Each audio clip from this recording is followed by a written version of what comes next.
اعوذ باللہ من الشیطان الرجیم بسم اللہ الرحمن الرحیم۔ اللہ تبارک و تعالیٰ کے نام سے شروع جو بڑا مہربان اور نہایت رحم کرنے والا ہے۔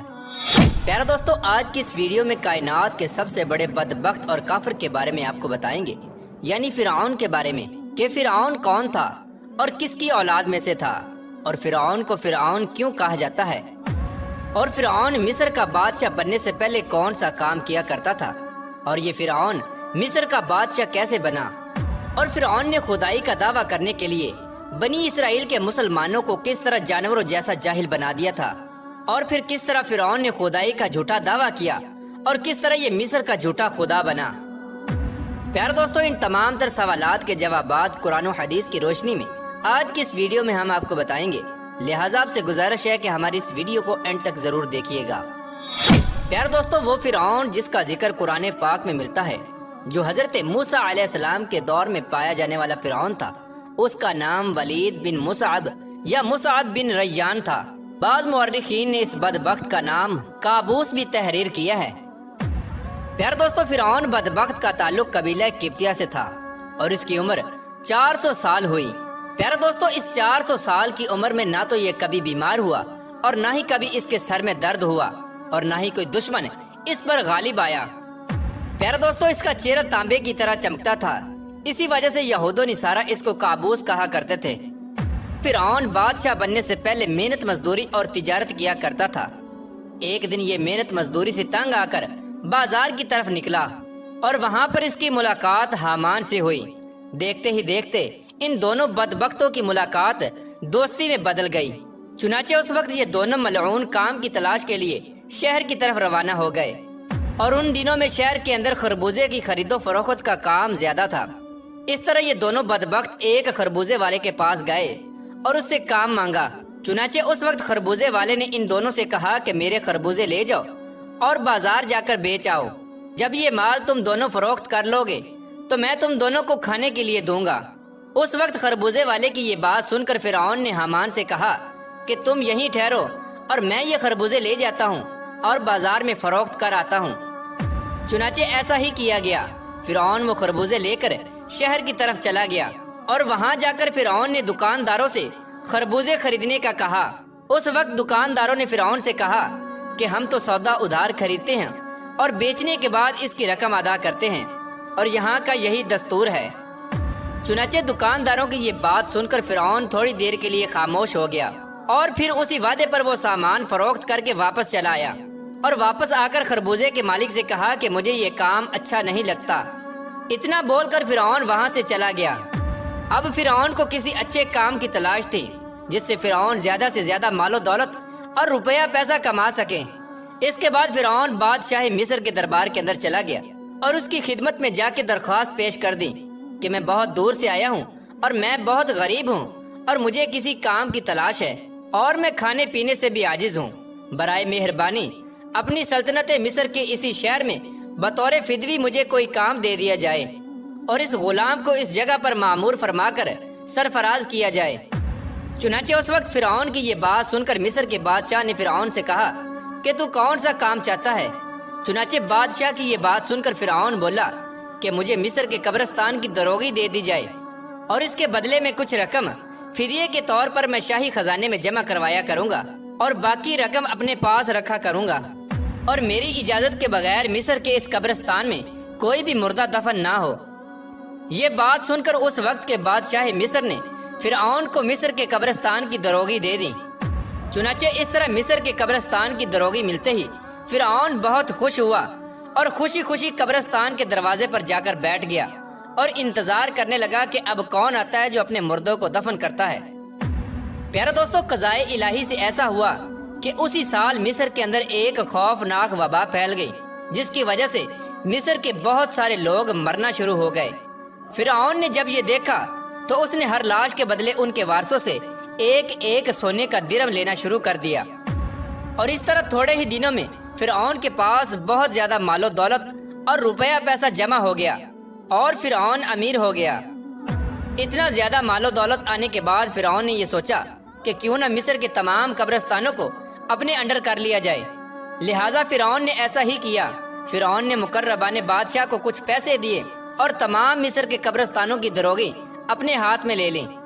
چنانچہ اس طرح فرعون قبرستان کی دروگی کے ذریعے بادشاہ مصر کے خزانے میں بہت سارا روپیہ پیسہ جمع کرواتا، اور فرعون کے اس فعل سے بادشاہ مصر بہت خوش ہوتا، اور اپنی جہالت کے سبب بادشاہ مصر فرعون کو پیار اور عزت دینے لگا۔ چنانچہ اسی دوران اتفاقاً قضائے الہی سے ایسا ہوا کہ اس وقت مصر کا وزیر مر گیا، اور چونکہ فرعون اس وقت بادشاہ مصر کا بہت زیادہ مقرب بن چکا تھا، لہٰذا مصر کے بادشاہ نے فرعون ہی کو مصر کا وزیر مقرر کر دیا۔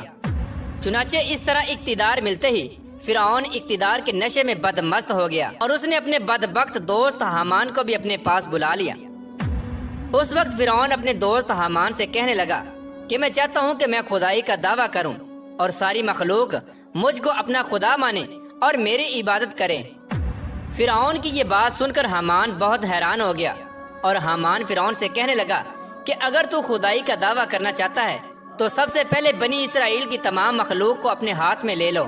اور ان کے دل میں اپنی محبت پیدا کرو۔ حامان کی یہ بات سن کر فرعون نے حامان سے کہا کہ ایسا کرنے کے لیے آخر کیا کیا جائے، اور یہ لوگ کس طرح مجھے اپنا خدا تسلیم کریں گے، کیونکہ اس وقت تمام لوگ حضرت یوسف علیہ السلام اور حضرت یعقوب علیہ السلام کے دین پر تھے، اور کس طرح وہ لوگ اپنے دین کو چھوڑ کر فرعون کو اپنا خدا تسلیم کرتے۔ اس وقت فرعون بدبخت نے اپنے دوست حامان سے اس کے بارے میں کوئی تدبیر نکالنے کا کہا۔ فرعون کی یہ بات سن کر حامان کچھ دیر کے لیے سوچتا رہا، اور پھر یہ تدبیر نکالی کہ بادشاہ مصر سے یہ درخواست کی جائے کہ میں چاہتا ہوں کہ تمام مصر کے تمام لوگوں کی تمام تر خواہشات مفت میں پوری کی جائیں، اور ان لوگوں کے تمام تر اخراجات میں اپنی جیب سے ادا کروں گا، اور جو لوگ جو چیز بھی حاصل کرنا چاہیں وہ بالکل مفت میں حاصل کر سکتے ہیں۔ چنانچہ اس وقت بادشاہ مصر نے فرعون کی یہ بات سن کر اس کی یہ درخواست قبول کر لی، اور 1 سال کے لیے تمام مصریوں کو یہ رعایت فراہم کر دی، اور فرعون نے 1 سال میں ہونے والے تمام تر اخراجات کی رقم حامان کے ہاتھ میں بادشاہ مصر کے خزانے میں جمع کرا دی، اور پورے مصر میں یہ اعلان کروا دیا گیا کہ اس سال خزانہ رعیتوں پر معاف ہے، اور ہم نے اپنی طرف سے تمام تر اخراجات کی رقم بادشاہ مصر کے خزانے میں جمع کروا دی ہے،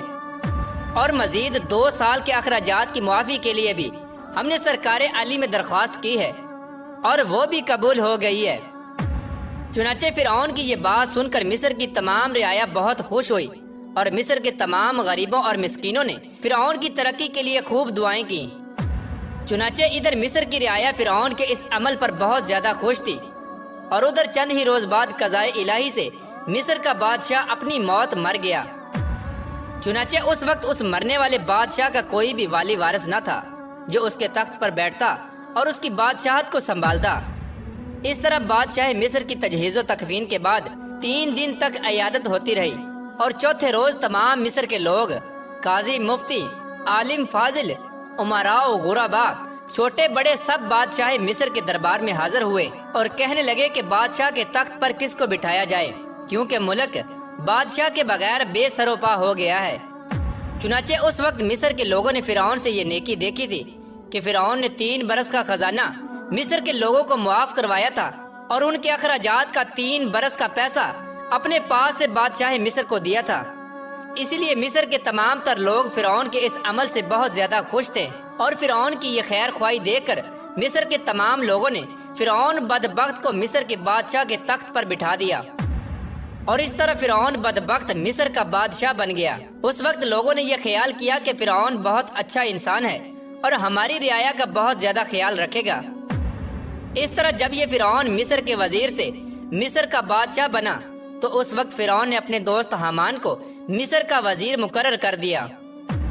فرعون مصر کا بادشاہ بنتے ہی اپنے دوست حامان سے کہنے لگا کہ اب پورے مصر میں ہماری بادشاہی ہے، ہم جو چاہیں وہ کر سکتے ہیں۔ اس وقت فرعون نے حامان سے کہا کہ اب کوئی ایسی تدبیر نکالو جس کی وجہ سے مصر کے تمام تر لوگ مجھے خدا ماننے لگے اور میری عبادت کرنے لگے۔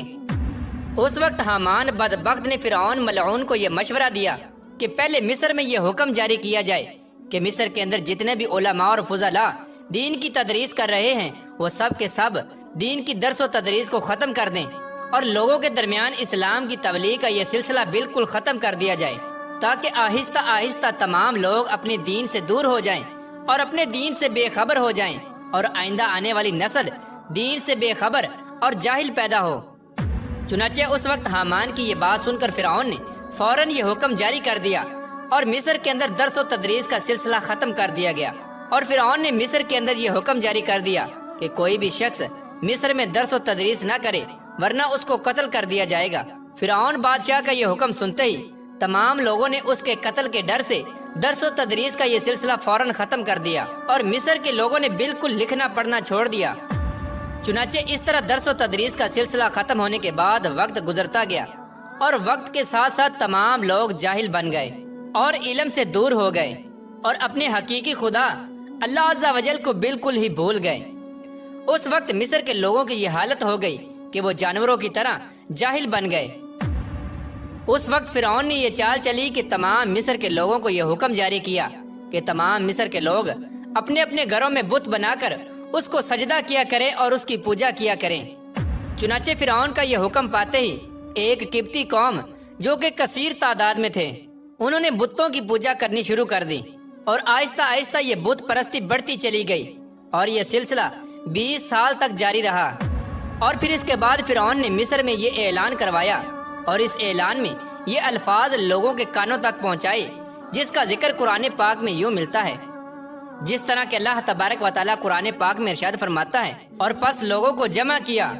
اور لوگوں سے کہا کہ میں ہوں رب تمہارا سب سے بڑا اور بلند۔ پیارے دوستو، اس طرح کئی سال تک لوگ بتوں کی پوجا کرتے رہے۔ جب لوگ مشرک اور بت پرست بن گئے، اس وقت فرعون نے یہ حکم جاری کیا کہ اپنے گھروں میں موجودہ تمام بتوں کو توڑ دیا جائے اور مجھے خدا مانا جائے اور میری پوجا کی جائے۔ چنانچہ فرعون کا یہ حکم ملتے ہی تمام لوگوں نے ایسا ہی کیا۔ تمام قبطی قوم نے بتوں کو توڑ دیا اور فرعون کو پوجنا شروع کر دیا اور فرعون کو خدا ماننے لگے۔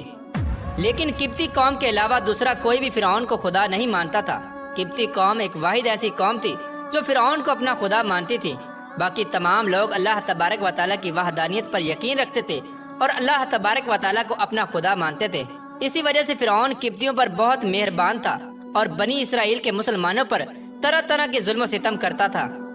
کیونکہ بنی اسرائیل کی قوم حضرت یوسف علیہ السلام کے دین پر تھی۔ اسی وجہ سے فرعون ان کو ذلیل کرتا اور ان سے بھاری بھرکم کام کرواتا۔ اللہ تبارک و تعالیٰ سے دعا ہے کہ اللہ تبارک و تعالیٰ ہمیشہ اپنی عبادت کرنے کی توفیق عطا فرمائے اور ہمیشہ اپنی وحدانیت پر ایمان رکھنے کی توفیق عطا فرمائے اور اس ایمان کی حالت میں ہمیں جینا مرنا نصیب فرمائے۔